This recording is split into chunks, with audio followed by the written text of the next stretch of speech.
또 이 땅 이민족을 지켜주시고 오늘까지 함께 하신 하나님 앞에 영광과 존귀를 올려드립니다. 찰스 디킨스라고 하는 소설가 있습니다. 이 소설가가 쓴 책 가운데 두 도시라고 하는 그런 책이 있습니다. 그 책에 나오는 내용인데요, 영국 국적을 가진 한 사람이 불란스에서 죄를 지어가지고 불란스 감옥에 갇히게 됩니다. 그 불란스 감옥에 갇혀서 수감 생활을 하게 되면서 자신도 모르는 사이에 감옥 생활에 적응하게 되는 것입니다. 감옥이 이게 편하고 힘든 게 아니라 하루가 지나면서 이제는 익숙해져 가는 것입니다. 그래서 누워 잘 수도 있고 약간의 알감까지도 느끼게 됩니다. 조금 더 나서는 삶의 진에 관해서도 아무 책임이 없는 삶이다 보니까 편안하다 이런 생각이 좀 드는 거예요. 먹고 마실 걱정이 없죠. 감옥에 있으니까. 돈 벌어야 되는 그런 걱정도 없습니다. 부양해야 될 가족도 없죠. 감옥에 있으니까. 마누라의 잔소리도 듣지 않습니다. 그러다 보니까 자신 모르는 사이에 감옥 생활에 적응이 되어가고 평안하다라고 하는 갇혀있지만 자유함이 있는 거예요. 비록 하루가 이게 낡아가지고 삐그덕삐그덕 소리가 나는데 그 삐그덕삐그덕 소리도 노래같이 하나의 교향음처럼 그렇게 들려지는 것입니다. 약간 운동도 할 수 있습니다. 독서도 할 수 있습니다. 그러다 보니까 감옥에 있는 것이 행복해지기까지 했습니다. 그런데 이제 이 날짜가 다 차가지고 출소하게 되었습니다. 고향으로 돌아갈 수밖에 없죠. 자기 본가로 돌아가게 되었습니다. 널찍한 집입니다. 생활하기 편리하게 모든 것이 갖춰져 있습니다. 그날 밤 잠을 청합니다. 아마 설레서 그럴까, 자유의 몸이 됐기 때문일까, 이런 생각을 할 수 있겠죠. 또 잠을 청하는데 잠이 오지 않아요. 하루 이틀 3일 며칠간 잠을 자지 못하게 됩니다. 왜 잠을 자지 못하지? 라고 하는 생각을 가지고 있던 이 친구가 한 가지 깨달아지는 것이 있었어요. 그래서 자기의 거실과 자기의 침소를 감옥처럼 꾸미게 됩니다. 벽돌 구입에다가 칸막이를 하고 불편한 거죠. 그와 같이 감옥을 만들어서 자기 집에 감옥을 만들었습니다. 똑같은 환경을 만든 거예요. 감옥과 같이. 그리고 잠을 청합니다. 단잠을 잡니다. 그렇게 평안히 잠을 잘 수가 없습니다. 한마디로 말하면 그 얼마간의 감옥 생활을 통해서 감옥을 이루어졌습니다. 오늘 여러분에게 싶습니다. 여러분들은 어느 면에 길들여져 있습니까? 자유에 길들여져 있습니까? 아니면 부자유에 길들여져 있습니까? 오늘 우리는 광복 77주년을 맞이했습니다. 77년 지나는 이 광복, 저는 광복절보다는 해방절이라는 생각이 돼요. 그것이 더 성경적이기 때문에 이스라엘 백성들이 애굽에서 430년 동안 종살이다 해방을 맞이했단 말이죠. 우리로 말하면 광복이거든요. 광복절의 노래, 젊은 세대들은 광복절의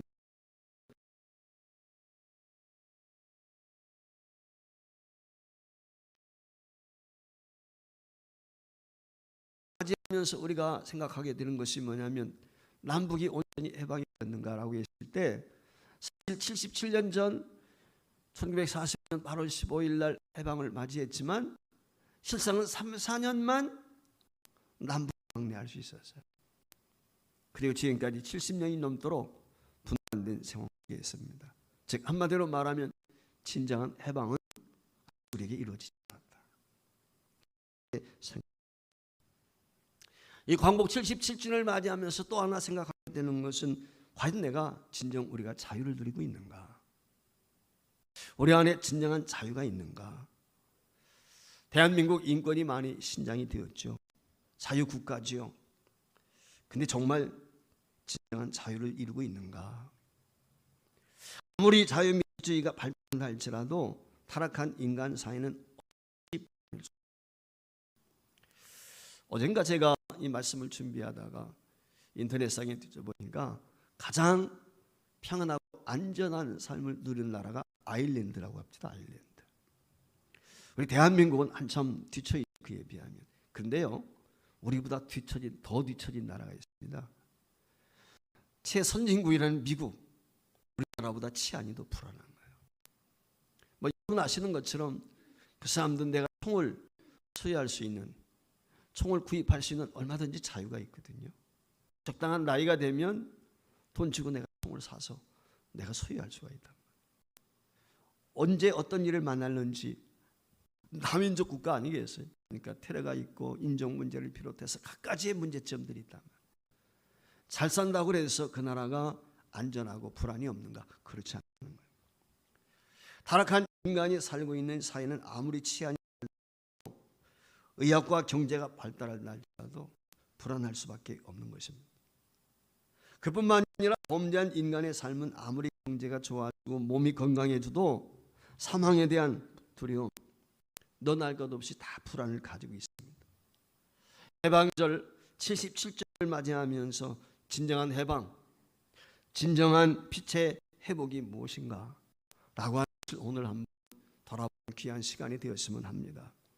육신의 결박과 고통스러운 가운데 있는 저와 여러분들이 이 영적인 결박, 이 영적인 속박에서 벗어나서 하나님의 백성이 되었다는 것, 참 자유함을 누린다는 것, 얼마나 복인지 알 수가 없습니다. 이미 저와 여러분들은 예수 안에서 자유한 줄 믿습니다. 그렇다면 이 예수 안에서 자유한 우리가 이 민족 위에 진정한 자유, 해방이 이루어질 수 있을까? 무엇보다도 영적인 해방이 우리 모두에게 필요한데 어떻게 이 영적인 자유함을 경험할 수 있을까? 그 비결 가운데 첫 번째는 바로 우리 인간이 내가 어떤 존재인가 하는 것을 깨닫는 것입니다. 달리 말하면 인간은 원래부터 종노릇하도록 태어났단 말이죠. 우리의 본질상 진노의 자식,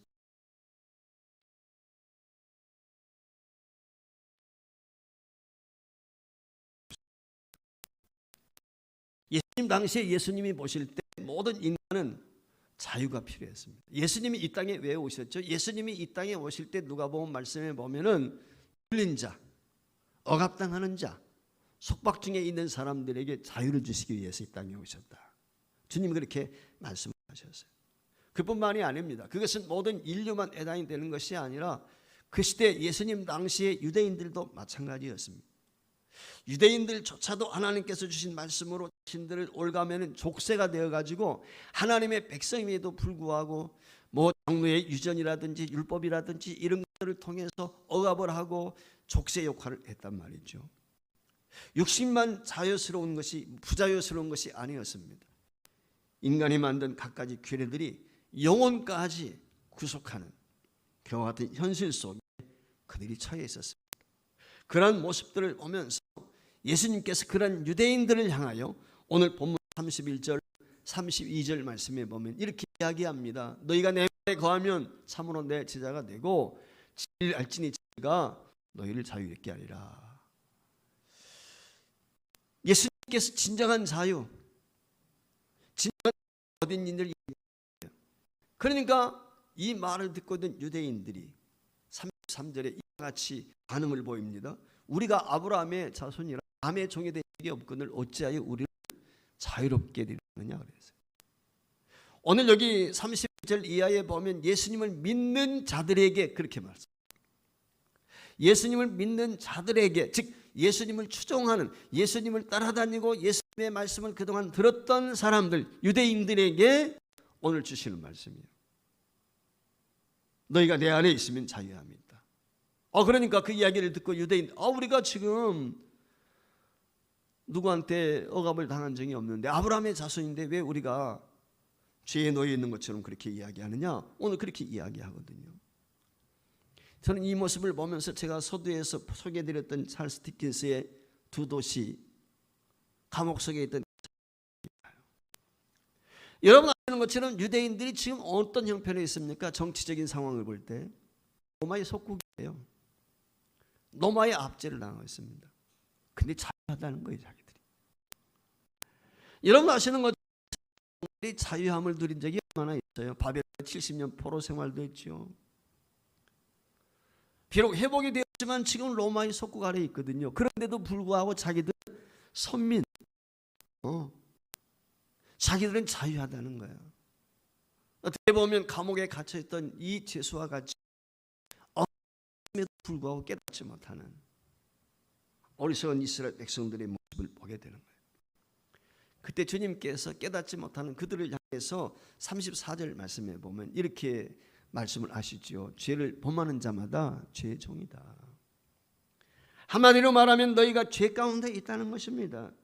여러분 아무리 자유하다고 느껴도 죄를 범하는 육신을 입고 있는 저와 여러분은 완전한 자유를 경험할 수가 없습니다. 우리가 살아가면서 경험하는 것 중에 하나가 무엇입니까? 죄의식이에요. 죄의식. 죄의식이라는 거예요.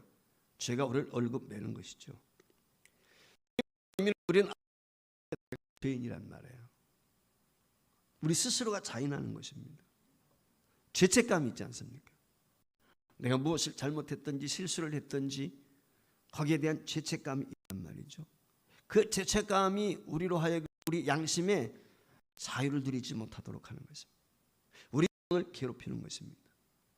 다시는 이런 죄를 짓지 않으리라 이렇게 우리가 결심을 해보지만 어느샌가 자신도 모르는 사이에 그 죄 가운데 떨어져 있다. 아마 저와 여러분 우리 모두가 일상을 살아가면서 경험하는 것 아닙니까? 야 미워하지 말아라. 미워 자체가 죄잖아요. 성경에 보면. 근데 부부간에도 그렇고 형제간에도 그렇고 오늘 우리에게는 미움과 다툼, 시기, 질투 얼마나 많습니까? 이와 같은 것들이 우리를 끊임없이 붙잡고 늘어지고 있단 말이죠. 그러므로 사랑하는 성도 여러분, 죄에게 발목 잡히지 않도록 우리가 바르게 행동을 해야 되는 것입니다. 모두가 원하는 것은 무엇이든지 할 수 있게 완전한 자유롭고 싶을 때가 많이 있단 말이죠. 우리를 구속시키는 것에서부터 벗어나고 싶은 그런 마음들, 그런 생각들을 누구나 다 가질 수 있습니다. 그러나 우리가 기억해야 될 것은 절대적인 자유나 완전한 자유는 결코 우리에게 주는 게 아닙니다. 대한민국이 일제 36년 압제속에서 해방을 누리게 되었을 때에도 사실 우리의 힘으로 우리가 해방을 맞이한 것 아니지요. 이스라엘 백성들이 430년 동안 종살이 하던 애굽에서 해방을 맞이한 것도 자신들의 노력과 수고로 맞이한 게 아니죠. 자유라고 하는 것은 다 누리는 것이 아닙니다.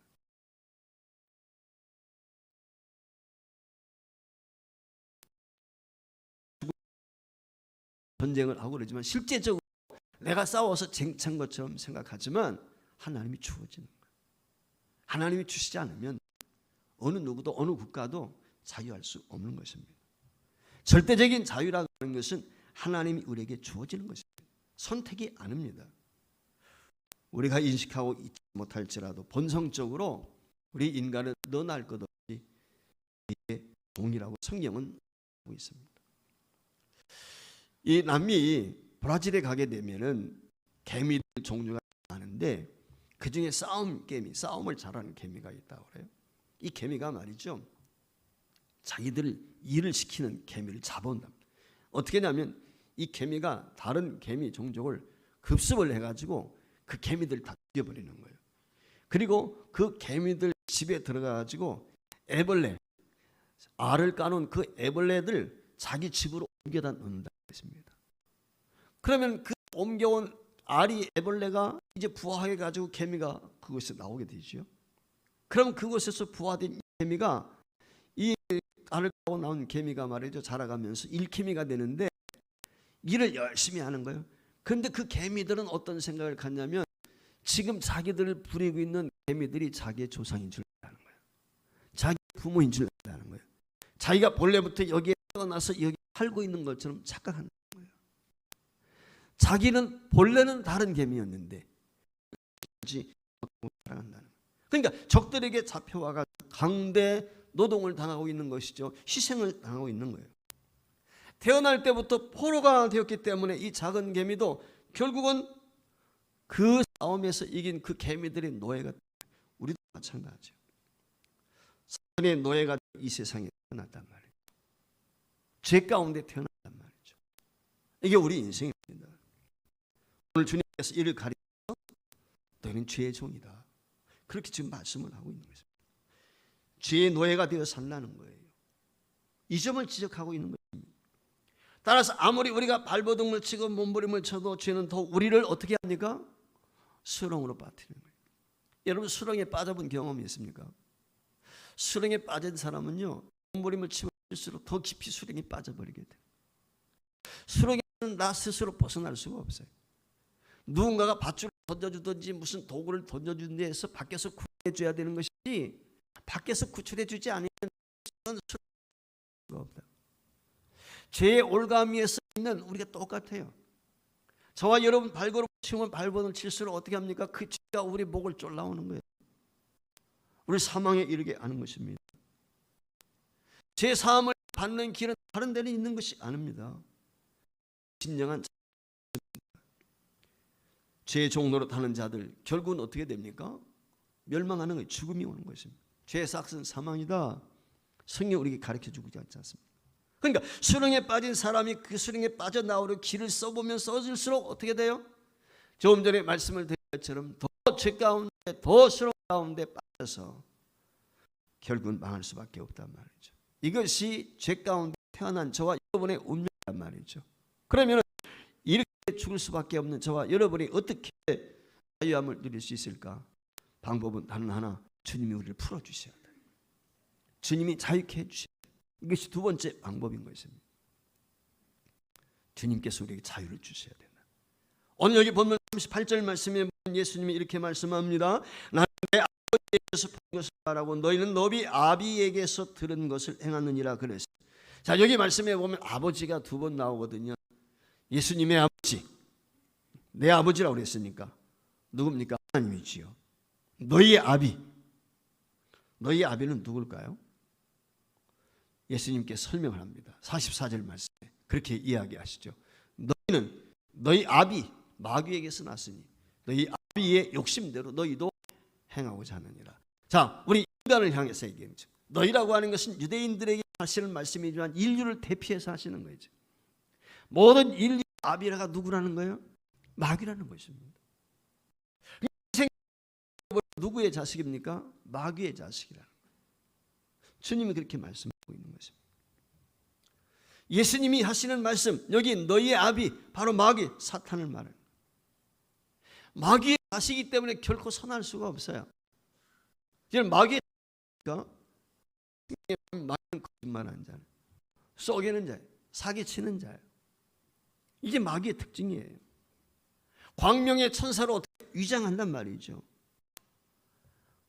이 마귀라는 놈이 이와 같이 위장을 하고 저와 여러분에게 다가오게 되니까 다 속아 넘어가는 거예요. 다 미혹을 당하는 것입니다. 내가 다시는 속지 말아야지 이런 다짐을 해본단 말이죠. 그런데 어떻습니까? 지나고 내가 또다시 죄 가운데 들어가야죠. 마귀의 유혹에 넘어가 있단 말이죠. 마귀의 놈은 오늘 또 우리를 갈라고 애를 씁니다. 별것도 아닌 것 가지고서 마귀의 특징 중에 가장 큰 게 우리 인간들 마음속에 섭섭한 마음을 갖게 하는 거예요. 제가 흔히 섭섭이 마귀라고 그렇게 얘기하지 않습니까? 이게 섭섭, 부부간에도 그렇고 형제간에도 그렇고 이웃간에도 그렇고 섭섭한 마음. 이 섭섭한 마음이 들어오면 죄 짓게 돼 있어요. 섭섭한 마음이 들어오면 서운하고 서운한 것이 더 발전하게 되면 미움으로 바뀌는 거예요. 시기, 질투. 이게 어느 데서부터 오냐면 섭섭한 데서부터. 마귀의 특징이에요. 여러분 아시는 것처럼 에덴 동산에서 아담이 범죄했습니다. 선악과를 따먹었습니다. 선악과를 따먹기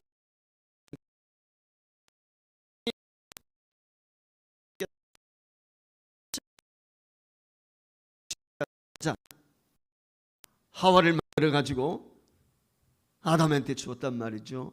아담이 뭐라 그래요? 그 하와를 보면서 내 뼈 중에 뼈요 내 살 중에 살이라. 너무 좋아하는 거예요. 뼈 중에 뼈고 살 중에 살이 뭐겠어요? 최고지요. 그렇지 않습니까? 네. 그보다 더 귀한 게 어디 있겠어요? 자기 분신이니까. 그랬던 이 아담이 선악과를 따먹게 되었을 때 하나님의 심판받게 됩니다. 너 선악과 따먹었냐? 아담이 어떻게 이야기를 합니까? 주께서 나에게 주신 그 여자, 하나님께서 내게 주신 그 여자가 나를 터뜨리기 때문에 내가 그 선악과를 먹었습니다. 내가 따먹고 싶어서 따먹은 게 아닙니다. 저 여자가 나를 꼬투렸습니다. 그것도 당신이 주시지 않았습니까? 이 말씀 속에 보면 무엇이 있습니까? 여자에게 책임을 전가하는 것 같지만 실제지는 누구한테 책임을 전가하고 있어요? 하나님께 전가하고 있어요. 이게 우리 인간이거든요. 문득 그런 생각을 저는 종종 가져봤어요. 설교했다가 만에 하나 이때 당시에 아담이 제가 부족해서 그랬습니다. 제 불찰입니다. 제 허물입니다라고 고백을 했다면 우리 인간의 운명이 어떻게 달라졌을까? 그런 생각을 한번 가져봤어요. 근데 우리는요, 결국 그렇게 할 수 있는 인간이 없어요.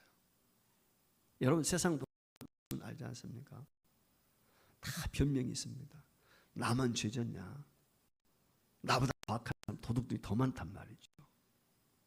이게 인간 세상이거든요. 그래서 저와 여러분은 죄의 수렁에서 헤어날 수 없는 것입니다. 그럼 죄의 수렁에서 벗어나는 방법이 뭐예요? 바로 예수밖에 없다. 독생의 아들 예수밖에 없다는 것입니다. 하나님이 아담과 하와에게 가르치셨던 것처럼 하나님께서 저와 여러분을 구원하시기 위해서 죄와 허물로 죽을 수밖에 없는 저와 여러분을 구원하시기 위해서 하나밖에 없는 예수 그리스도 그 죽음의 자리에 속죄 양이 되게 하시고, 여러분 에덴 동산에서 쫓겨날 때 아담과 하와에게 하나님께서 그들을 보호할 수 있는 가죽 옷을 지어서 입히지 않습니까? 여러분 가죽 옷을 입혔다는 게 뭐예요? 가죽 옷을 가진 어떤 동물이 대신해서 죽은 거예요. 아담이 대신 동물이 죽은 거예요.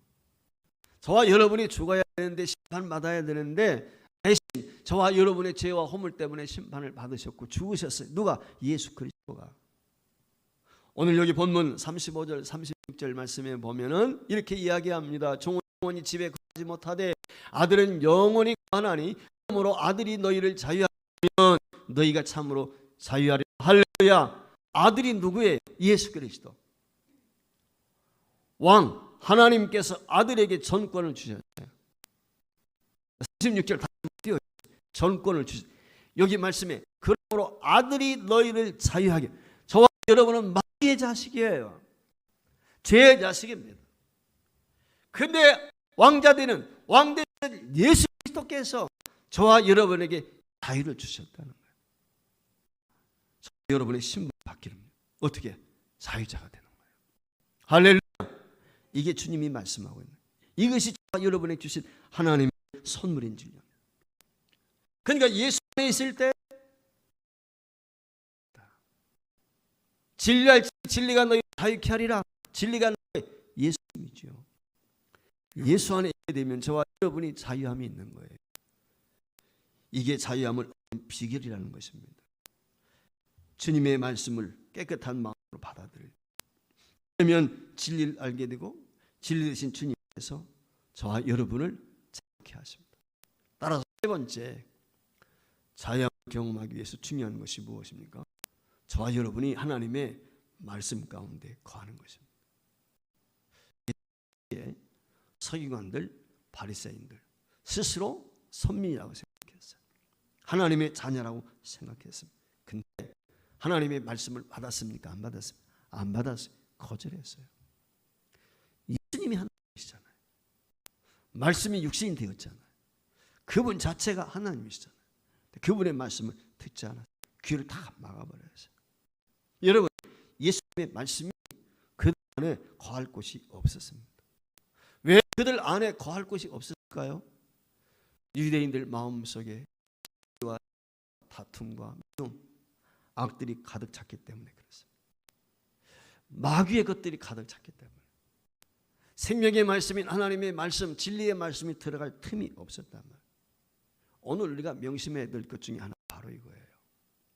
하나님의 말씀이 내 심령 속에 들어와 자리를 잡아야 되는데 세상의 것들, 마귀의 것들이 우리 속에 들어와 있으면 말씀이 뿌리를 내릴 수가 없어요. 길가와 같고 돌짝밭 같고 가시덮은 같은 옥토와 같아야 되는데, 여러분 길가나 돌짝밭이나 가시덮을에 쓰게 열매 맺을 수 없단 말이죠. 오늘 우리가 비워야 돼. 뭔가 채워져 있는 그 비워야 돼. 마귀적인 것을 채워져 있는, 세상적인 것을 채워져 있는 것, 이거 비워야 돼. 새로운 것을 담을 수 있어요. 말씀의 말씀. 하나님의 진리의 말씀을 담기 위해서는 마귀적인 것을 벗어버려야 돼. 이게 내 힘으로 아니라 하나님으로 되는 것입니다. 그 방법이 뭐예요? 진리 안에 거하는 것입니다. 그래서 오늘 여기 31절 말씀에 보면 예수님께서 무엇이라고 이야기해요? 너희가 내 말에 거하면, 내 말에, 예수님 안에 거하면 너희가 참 내 자가 된다. 주님의 사람이 된단 말이에요. 이건 논리가 아닙니다. 실제입니다. 실제. 예수 안에 거하게 되면 이제 더 이상 우리는 노예가 아니 자유인이 되는 것입니다. 예수님의 제자가 된다는 말은 자유인이 되었다 그 말이죠. 주님은 제자가 되려고 하면은 너희가 내 말에 거해야 된다. 예수님 말씀 안에 거해야 된다라고 이야기. 그럼 예수님 말씀 안에 거하는 것이 무엇일까? 예수님의 말씀을 알아야 되는 것이죠. 알지 못하면 자유하지 못해요. 알지 못해서 노예가 되는 거예요. 알면 노예가 안 됩니다.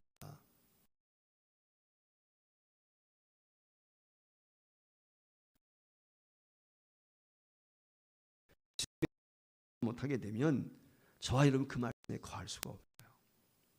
그래서 하나님의 영이 우리에게 감동을 주시고 주의 종들을 통해서 말씀을 선포하게 하고 그 말씀을 듣고 우리가 그 말씀을 새기하고 우리 마음에 모셔야 돼요. 근데 마귀라는 놈은 어떻습니까? 얼마나 간교한지 이간질 시킨단 말이에요. 마귀라는 놈이 예배 가운데 와가지고도 저와 여러분 이간질 시켜요. 종종 그런 분들도 있죠. 죄송하지만 예배 시간에 보면 꾸벅꾸벅 쳐는 분들도 있어요. 마귀라는 놈이 그래요. 야, 너 졸아도 괜찮아.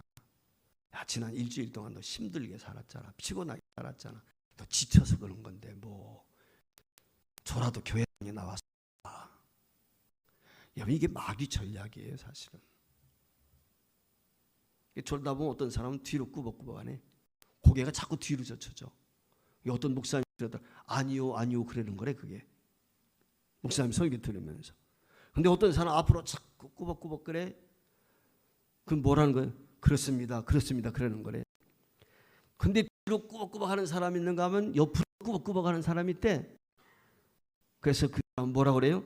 글쎄요 그랬는데 혹시 여러분 중에는 그런 분 없습니까? 이 말 여러분 예배할 때 정신 똑바로 차려야 돼요. 베드로라는 사람은요 베드로 설교 듣다가 떨어져 죽었어요. 왜 죽었어요? 졸았기 때문에. 마귀 전략이 그게 마귀 전략. 눈 부릅뜨고 우리가 그렇지 않습니까?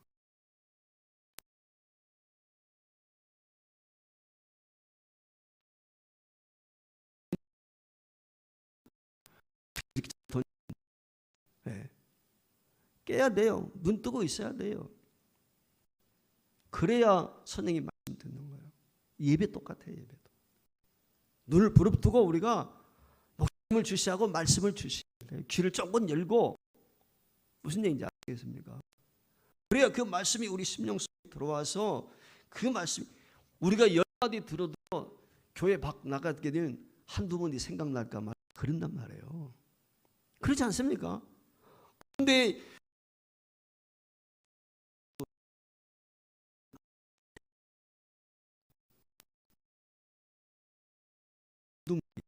양날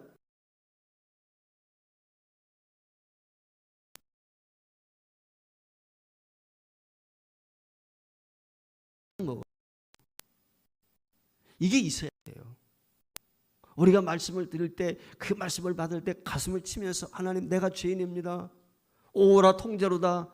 이 사망의 몸에서 누가 나를 구원하느냐. 여러분 바울도 그렇게 고백을 하잖아요. 그렇다면 우리가 어떻게 해야 되겠어요? 말씀 받는 걸 중요해요. 마귀의 전략은 뭔지 아십니까? 야 괜찮아 너 지금 진짜 잘하고 있는 줄 알거든요. 이게 사기꾼의 특징이에요. 사기꾼은요 처음에 칭찬 얼마나 살갑게 다가옵니까? 그리고 결정적인 순간에 어디 딱 낚아채는 거예요. 보이시피싱 보세요. 얼마나 친절합니까?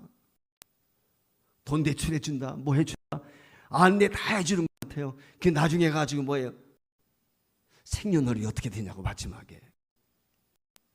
이게 마귀의 전략이거든요. 오늘 여기에 우리가 너무 말씀 안에 만나는 것이 무엇이겠습니까? 말씀에 순종한다는 거예요. 여러분 마태복음에 보면 예수님께서 산상순 주옥 같은 말씀들을 쭉 하셨어요. 그리고 마지막 결론이 뭐예요?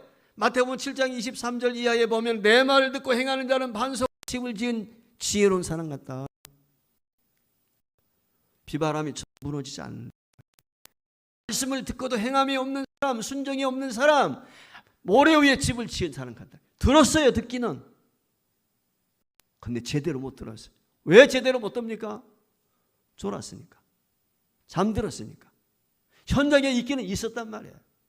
듣기는 들은 것 같은데 그 말씀이 생각이 안 나니까 순종을 못 하는 거예요. 결국 엉뚱한 집을 짓습니다. 반석 위에 집을 져야 되는데 반석 아니겠습니까? 예수 그리스도 위에 집을 지어야 되는데 세상의 권력 위에, 세상의 명예 위에, 세상의 지식 위에, 세상의 물질 위에 집을 짓는단 말이죠. 여러분 세상 불탈 때 이 모든 것들은 다 무너지게 돼 있다 그 말이죠. 듣기는 들어요. 읽기는 읽어요. 순종이 없어요. 즉 행함이 없습니다. 행함이 그래서요. 야 목사님 말씀 맞아. 참 좋은 말씀이야. 그런데 세상을 잘 몰라서 그래. 교회 밖을 나서게 되면은 세상과 타협합니다. 여러분 세상과 타협한다는 것이 무엇입니까? 세상과 타협한다는 것은 마귀와 타협하는 거예요. 여러분들 이것을 깊이 생각을 하셔야 됩니다. 내가 살기 위해서 세상과 타협한다는 말은 결국은 죽는 거예요. 망하는 길이에요. 세상은 마귀입니다. 성경 그렇게 우리에게 가르쳐주고 있어요. 말씀대로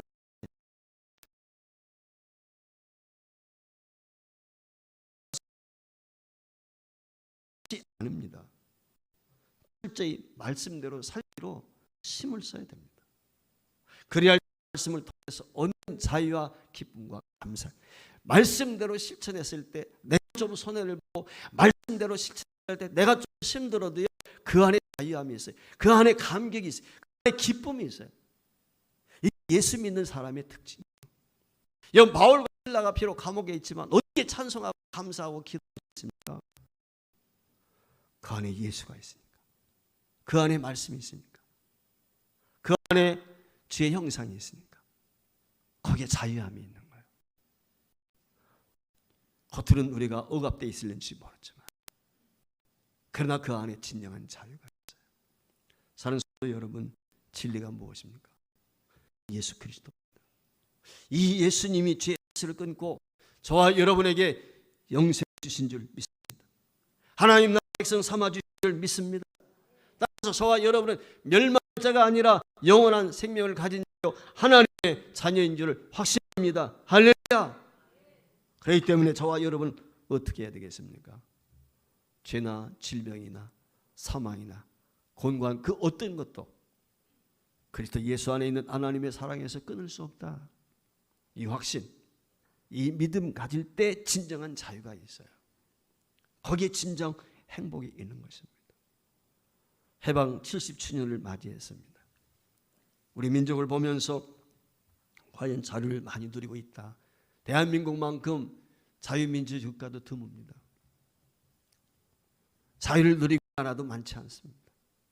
그럼에도 불구하고 아직도 우리 사이에는 곳곳에 눌림 속에 허덕이며 살아가는 사람들 많습니다.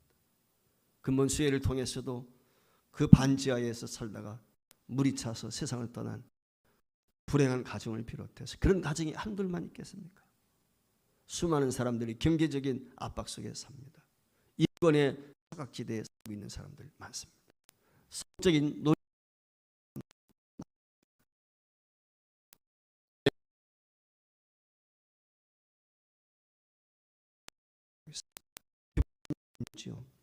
환경 문제로부터 우리는 자유할 수가 없습니다. 이 모든 어두움을 보시고 주님께서 저와 여러분을 건져주셔야 됩니다. 이 땅의 정령 하나님의 사랑이 역사해서 하나님의 나라가 이 땅에 건설되기를 간절히 소망해 봅니다.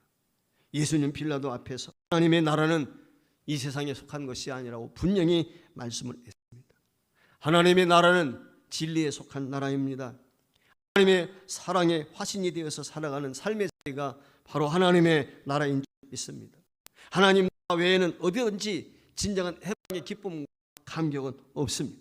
오직 하나님의 나라가 이루어질 때 거기에 진정한 기쁨이 있고 거기에 진정한 해방의 평안이 있는 것입니다. 대한민국 이 땅에 하나님의 나라가 이루어지기를 소망해 봅니다. 전에 제가 저희 아내와 함께 강남을 갈 일이 있었습니다. 다녀오다가 아마 이름만 대면 아신 유명한 교회죠. 그 교회 옥상에 깃대가 2개가, 깃발이 2개가 나풀거리는 것을 보았습니다. 하나는 태극기였어요. 그리고 또 하나는 그 교회에 노가 그려져 있는 교회 표시인 그런 기였어요. 교회 기죠, 일종의. 그 모습을 보시면서 그런 생각이 들었습니다. 야, 우리 교회도 조금 전에 우리가 찬양을 부른 것처럼 하나님이 보호하사 동해물가, 옛날에는 동해물가가요 찬송가에 다 수록이 됐었어요. 그래서 예배 시간에 우리가 찬송가도 부르고 그랬어요. 찬송가로 동해물가를 불렀단 말이에요. 그만큼 대한민국은 어떻게 보면 하나님의 은혜로 해방을 맞이했고 지금까지 왔어요. 우리 교회도 저런 깃발 좀 세웠으면 참 좋겠다. 그런 생각을 문득 갖게 되었어요. 제가 종종 말씀을 준비하다가 좀 힘들고 좀 묵상도 해야 되고 바람도 쐬야 되겠다 그러면 옥상으로 올라갑니다. 비전센터 옥상. 비전센터 옥상에 올라가면 전체가 다 보여요. 날씨 맑은 날 청라까지도 보인단 말이에요. 근데 요즘에 답답해. 앞에 높은 빌딩들이 들었으니까 안 보여 이제. 얼마나 답답한지 모르겠어. 그전에는 다 산도 보이고 해가지고 이렇게 해서 너무 그러면서 문득 그런 생각이 들었어요. 그 옥상에 올라가서 십자가들이 말이죠. 저녁 시간에 여기저기서 번쩍번쩍 빛을 발하고 있거든요. 우리 교회도 2개가 비전센터가 본당에 이렇게 빨간 게 하신 우리는 하얀 것으로 일부러 했는데 구별되게 좀 하기 위해서 그 십자가 그걸 보면서 그런 생각이 들었어요. 야, 광복절이든지 3.1절이든지 국가기념일 될 때 집마다 태극기 개양하는데 그 태극기가 개양이 돼서 펄럭이는 것처럼 예수 깃발이 가정가정마다 걸릴 수 있다면 얼마나 좋을까. 예수 십자가의 깃발이 마을마다 다 세워졌으면 얼마나 좋을까. 그런 날이 왔으면 참 좋겠다. 그런 생각을 가져봤습니다. 사랑하는 성도 여러분, 대한민국뿐만 아니라 열방 가운데 세계 곳곳에 예수 그리스도를 통한 해방이 선포되어지고 그 자유의 깃발이 어느 곳에든지 다 꽂힐 수 있다면 진정한 해방의 기쁨을 맛보지 않겠습니까? 저 북녘 땅에도 빠른 시일 내에 십자가의 그 붉은 깃발이 세워지기를 소망해 봅니다. 저와 여러분 하나님의 자녀입니다.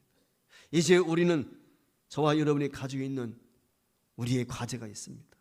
그것은 내가 종이 되는 것이 아니라 세상의 종, 마귀의 종이 아니라 사탄의 종이 아니라 이제는 예수 그리스도의 종, 하나님의 종이 되었습니다. 이 말씀을 우리 마음에 새기고 하나님의 말씀이 우리 안에 삶을 지배할 수 있도록 그 말씀이 역사해서 그 말씀 안에서 참된 자유와 평안을 누릴 수 있는 저와 여러분이 되시고 이 땅에